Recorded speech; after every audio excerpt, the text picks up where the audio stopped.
नमस्कार दोस्तों, define stop loss में आपका बहुत बहुत स्वागत है दोस्तों। तो अभी हमें बेसिकली दो तीन चीज़ें हैं जिन्हें हमें हमारी नज़र रहनी चाहिए। तो उसमें से एक चीज़ ये है कि जो ब्रेंट क्रूड है, ये ब्रेंट क्रूड का जो प्राइस हमें से क्लोजली मॉनिटर करना है। यहाँ पे अभी आप देखो तो the Brent crude is trading at 84.44, 3.04 इसमें बढ़त है और 3.73% का उछाल है। ठीक है ना दोस्तों, because the crude oil is a critical parameter which we have to monitor. क्योंकि यदि क्रूड इसी तरीके से बढ़ता रहेगा तो हमारे देश में इन्फ्लेशन आने का पूरा पूरा चांसेस है। और बेसिकली हमें जो बताया गया है, हमें ये बताया जा रहा है कि हमारे पास, हमारे देश के पास सिर्फ 20 से 25 दिन का रिजर्व है। यदि 20-25 दिन के अंदर यदि जो स्ट्रेट ऑफ हॉर्मुज़ यदि वो क्लियर नहीं होता है तो हमें एक जो है कच्चे तेल का संकट का एक भारी संभावना है। So this is the thing which have to closely monitor where the Brent crude is trading. यदि इसमें थोड़ी नरमी आती है तो ये हमारे लिए बहुत अच्छी बात है। और दूसरी बात यह कि जो ईरान ने जो स्ट्रेट ऑफ हॉर्मुज़ को बंद करके रखा हुआ है तो ये कब खुलता है, ये it is going to be very interesting thing. अभी हमें ये बताया जा रहा है कि ये सिर्फ चाइना के लिए उन्होंने खोल के रखा है। और यदि चाइना के अलावा यदि अमेरिका या इजराइल के यदि जहाज़ उधर से जाएंगे तो हम उन पर अटैक करेंगे करके जो है ईरान के द्वारा बताया गया। तो अब ये कितने दिन बंद रहेगा, ये कब खुलेगा कि नहीं खुलेगा, that is a very different thing which you have to watch it for. और इसके अलावा जो वार है, ये जो ईरान और अमेरिका के बीच में जो वार अभी चल रहा है, ये कितने दिन तक चलेगा। तो इसका जो ट्रम्प साहब बता रहे हैं कि पहले तो जब शुरुआत में उन्होंने कहा था कि ये 3-4 दिन चलेगा करके, जब इनिशियली उनका कहना था कि 3-4 दिन में ये ख़त्म हो जाएगा करके, लेकिन अब वो कह रहे हैं कि ये 3-4 दिन नहीं, ये 4 से लेके 5 हफ्ते तक चलेगा। तो 4 से 5 हफ्ते का मतलब है ये तो पूरा 1 महीना हो गया। तो अभी चल रहा है मार्च का महीना, तो ये ख़त्म हो गया 1 अप्रैल के आसपास ख़त्म होना चाहिए। और इसके अलावा जो ट्रम्प साहब का एक मीटिंग भी है चाइना के साथ अप्रैल को।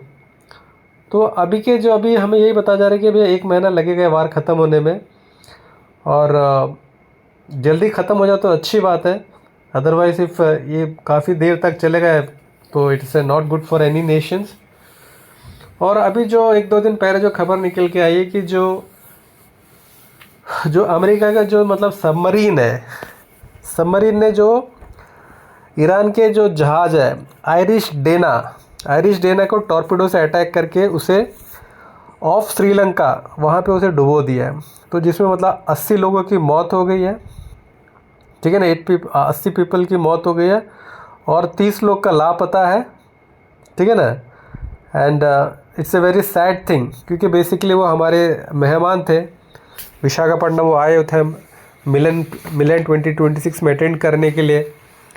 सो ये हमारा एक दायित्व था कि मतलब वो मतलब सेफली घर पहुँचे, लेकिन वो घर पहुँच नहीं पाए, वो रास्ते में ही मारे गए। तो it is a very bad thing, it's a very, वो भी हमारे आसपास ये घटना it's not a good thing. अब जो भी हो, तो दिस आर द 2-3 थिंग्स जिस पे हमें ध्यान देना है। ठीक है ना, और आने वाले टाइम में कैसे चीज़ अनफोल्ड होती है। ठीक है ना, आज हमारा जो सेंसेक्स तो it has done a well. Sensex और निफ्टी में आज हमें 1 से लेके 1.5% का जो बढ़त हमें देखने को मिला हुआ। ठीक है ना, आज हमें रिलायंस में भी अच्छा खासा एक बढ़त देखने को मिला। रिलायंस के अलावा और जो लार्सन एंड टूब्रो था जो पिछले 2 दिन में 10% तक गिर चुका था, आज उसमें हमें 4% का एक रिकवरी देखने को मिला। बट अभी इंटरेस्टिंग चीज़ ये रहेगा कि ये जो है is it going to sustain, ये जो बढ़त है ये सस्टेन रहेगा या फिर ये ऊपर से टकरा के फिर दोबारा नीचे की तरफ आ जाएगा। So this are the things है मतलब अभी।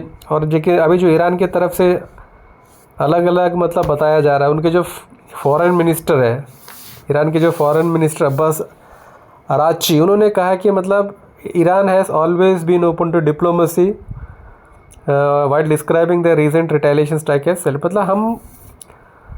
मतलब हम लोग वी आर ओपन फॉर मतलब हम बात करने के लिए राज़ी है, हम लोग बात करें। लेकिन उनके जो नेशनल सिक्योरिटी काउंसिल के जो सेक्रेटरी है अली लारिजानी, वो कुछ और ही बात कह रहे। वो कह रहे कि Iran will not negotiate, dismissing talk of diplomacy as delusional fantasies.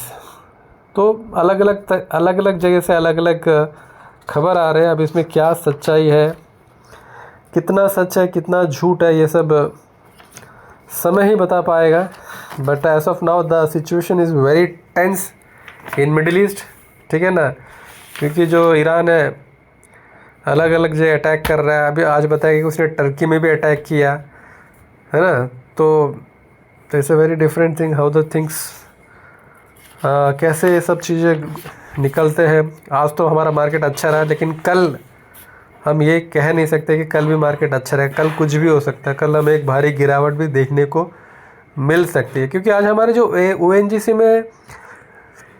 ONGC और ऑयल इंडिया, ये आज शेयर बढ़े नहीं है, जबकि हमें इन्हें बढ़ना चाहिए था। पता नहीं उन्हें किस चीज़ का डर लग रहा है। क्योंकि जो भारत में क्या होता है ना, जो तेल क्या है ना, सरकार उसका प्राइस बढ़ाती नहीं, क्योंकि इट्स ए वेरी सेंसिटिव। तो मतलब इतना मतलब टेल विंड होने के बावजूद भी आज हमें ONGC में और ऑयल इंडिया में बढ़त देखने को नहीं मिली। That was something very surprising, क्योंकि क्रूड के प्राइस इतना बढ़ने के बावजूद भी इफ़ दे आर नॉट, यदि आज वो नहीं बढ़ रहे तो फिर वो कब बढ़ेंगे। डेट्स ए थिंग विच ऐसे investor we have to watch it for. हम तो ऐसे इन्वेस्टर, हमारा यही रहेगा कि भैया जल्दी से जल्दी युद्ध ख़त्म हो जाए। कोई भी हारे कोई भी जीते, उससे हमें ज़्यादा फ़र्क नहीं पड़ता। The war should end, it should stabilize, ठीक है ना। ऐसे इन्वेस्टर हमारा यही रहता है। And we are praying and hoping for the better.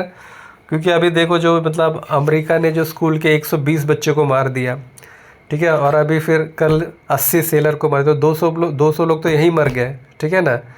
और जो ईरान ने उनके 4-5 सेलर को मारा है। तो ये चलता रहेगा, तो it will be very loss for both the parties. कहीं कम होगा, कहीं ज़्यादा होगा, लेकिन ये लॉस चलता रहेगा। तो हम भगवान से यही दुआ करेंगे कि एक नेगोशिएशन हो जाए, ठीक है ना। और अब हमें तो ये भी पता चल रहा है कि मतलब ईरान ने अपना जो सुप्रीम लीडर है उसको भी इलेक्ट कर लिया है, ठीक है ना। खामेनी के जो सुपुत्र है उन्हें मतलब उन्होंने सुप्रीम लीडर बना दिया है, ठीक है ना। बट उन्होंने अभी डिक्लेयर किया नहीं है, वो भी हो जाएगा। तो जो ईरान का जो मेन वेपन है, मतलब उनके पास वही है, ड्रोन्स है, मिसाइल्स है, यही वो लोग, उनके पास क्रूज मिसाइल्स है, ठीक है ना, और ब्लास्टिक मिसाइल्स, सुपरसोनिक मिसाइल्स, यही उनके पास है जो वो इस्तेमाल कर रहे हैं। और उनके पास कुछ प्रॉक्सी ग्रुप्स है, ठीक है, जैसे उनके पास जो प्रॉक्सी ग्रुप्स का जो मदद लेके, जैसे हमास हो गया, हौती हो गया, दीज आर द ग्रुप्स जिनके मतलब सपोर्ट लेके वो लड़ता रहता है, ठीक है ना दोस्तों। तो दोस्तों फिर आज के लिए इतना रखते हैं, फिर कभी किसी में मिलेंगे। तब तक के लिए धन्यवाद, शुक्रिया, बाय, टेक केयर, अपना ख्याल रखिए और अपनों को भी ख्याल रखिए। बहुत बहुत धन्यवाद।